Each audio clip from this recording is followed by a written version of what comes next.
வணக்கம். நாம எல்லாருமே வாழ்க்கையில ஒரே ஒரு விஷயத்தை தான் தேடி ஓடிக்கிட்டு இருக்கோம். அதுதான் ஆனந்தம். ஆனா அந்த ஆனந்தம் நிஜமாவே எங்க இருக்கு? இந்த தேடலுக்கான ஒரு ஆழமான பதில தெய்வத்தின் குரல் நூல்ல இருந்து ஒரு ஞான பயணமா நாம இன்னைக்கு பார்க்க போறோம். வாங்க உள்ள போகலாம். இது ஒரு பெரிய முரண்பாடு இல்லையா? யோசிச்சு பாருங்க. நாம செய்யற ஒவ்வொரு விஷயத்துக்கும் நோக்கம் சந்தோஷமா இருக்கணுங்கிறது தான். ஆனா கடைசியில நமக்கு கிடைக்கிறது என்னவோ பெரும்பாலும் துக்கமா தான் இருக்கு. ஏன் இப்படி நடக்குது? இந்த ரொம்ப முக்கியமான கேள்வியிலிருந்து தான் நம்ம இந்த அலசலையே ஆரம்பிக்க போறோம். முதல்ல நாம ஏன் இந்த ஆனந்தத்தை இப்படி வெறித்தனமா தேடுறோம்னு புரிஞ்சுக்கலாம். உண்மைய சொன்னா நம்மளோட எண்ணிலடங்காத ஆசைகள் இருக்கு இல்லையா, அதுதான் நம்மளையே அறியாம நம்மள துக்கத்துல கட்டி போடுற சங்கிலியா மாறிடுது.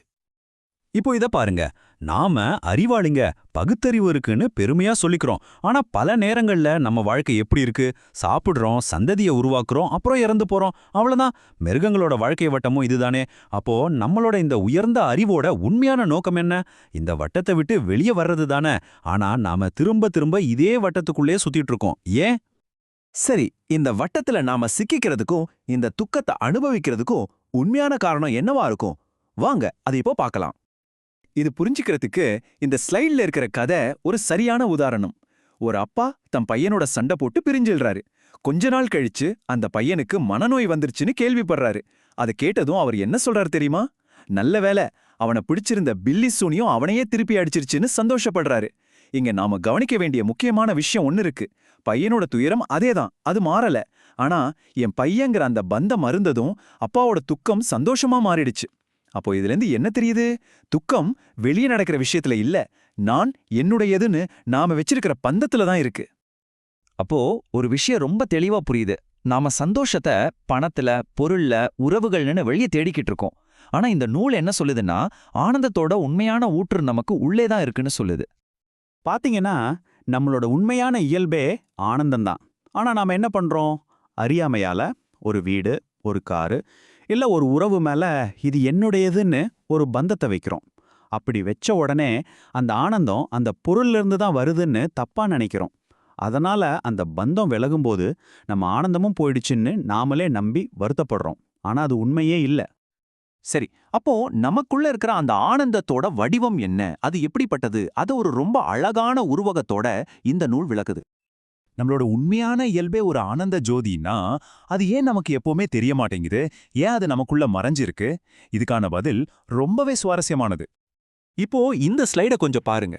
நம்ம ஆத்மாங்கிறது ஒரு முழுமையான ஆனந்த தீபம் மாதிரி. ஆனா அது மாயை அப்படிங்கிற ஒரு பானையால மூடப்பட்டிருக்கு. நம்ம ஐம்புலன்களும் அந்த பானையில இருக்கிற சின்ன சின்ன ஓட்டைகள் மாதிரி. அந்த ஓட்டைகள் வழியா லேசா கசியிற ஒளி இருக்கு இல்லையா? அதாவது ஒரு புது ஃபோன் வாங்குறது, ஒரு இடத்துக்கு பயணம் போறது, யாராவது நம்மள பாராட்டுறது, இந்த மாதிரி சின்ன சின்ன உலக இன்பங்களை தான் நம்ம உண்மையான ஆனந்தம்னு தப்பா நினைச்சு அதுக்கு பின்னாடி ஊடிக்கிட்டு இருக்கோம். அப்போ நம்மளோட உண்மையான இலக்கு என்னவா இருக்கணும்? அந்த சின்ன ஓட்டைகள் வழியா வர்ற ஒளிய தேடி ஓடுறதில்ல, அந்த மாயைங்கிற பானையே மொத்தமா உடைக்கிறது தான். அத உடைச்சிட்டா உள்ள இருக்கிற அந்த பேரானந்த ஜோதியோட நாம ஒன்னா கலந்துரலாம். சரி, இந்த ஐடியா கேட்கறதுக்கு ரொம்ப நல்லா இருக்கு. ஆனா நடைமுறையில இந்த மாயங்கிற பானையை உடைக்கிறது எப்படி? அதுக்கான வழியையும் இப்ப பார்க்கலாம்.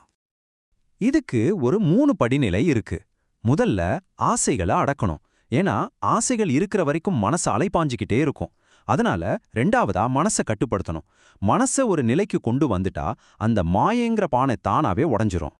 மனசை கட்டுப்படுத்துறதுன்னா பலவீனமா இருக்கிறதுன்னு அர்த்தம் இல்ல. அதுதான் நிஜமான சக்தி. இந்த ஸ்லைட்ல இருக்கிற மாதிரி தான்.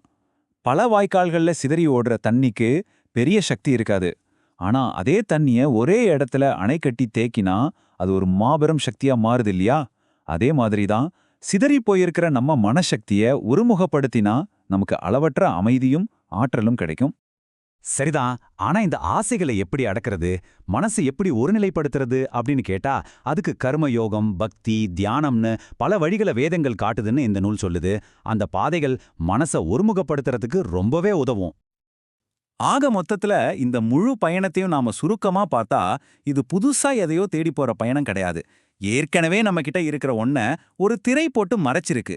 அந்த திரைய விளக்குற வேலை தான் இது. இந்த ஸ்லைடு அத ரொம்ப அழகா விளக்குது பாருங்க. நம்ம பயணம் வெளியிருக்கிற பொருள்ல சந்தோஷத்தை தேடுறதுல ஆரம்பிச்சு கடைசியா நமக்குள்ளேயே இருக்கிற ஆத்ம ஜோதிய உணர்றதுல தான் முடியுது. நாம தேடுற அந்த ஆனந்தம் எப்பவுமே நம்மகிட்ட தான் இருந்திருக்கு. கடைசியா இந்த ஒரு வரிய நல்லா மனசுல வச்சுக்கோங்க. ஆனந்தம்ங்கிறது நாம தேடி பிடிக்க வேண்டிய ஒரு பொருள் இல்ல. அது நம்மளோட உண்மையான இயல்பை மறைச்சுக்கிட்டு இருக்கிற அந்த மாயைங்கிற திரையை விலக்கி அதை உணர்றது மட்டும்தான். இந்த விளக்கத்தோட இறுதியில உங்களுக்காக ஒரு சின்ன கேள்வி. சந்தோஷம்ங்கிறது நம்ம சம்பாதிக்க வேண்டிய ஒரு விஷயம் இல்ல. அது ஏற்கனவே நம்ம கிட்ட இருக்கிற ஒன்ன மறைக்கிற திரைய விளக்குறது தானா? அப்படி பார்த்தா உங்க வாழ்க்கையில இன்னைக்கு நீங்க விளக்க வேண்டிய அந்த திரை எதுவா இருக்கும்? அது ஒருவேளை கோபமா இருக்கலாம், பேராசையா இருக்கலாம், இல்ல தேவையே இல்லாத ஒரு பந்தமா இருக்கலாம். அது எதுவா இருந்தாலும் சரி, அத விளக்கினா பேரானந்தம் அங்க உங்களுக்காக காத்துக்கிட்டு இருக்கு.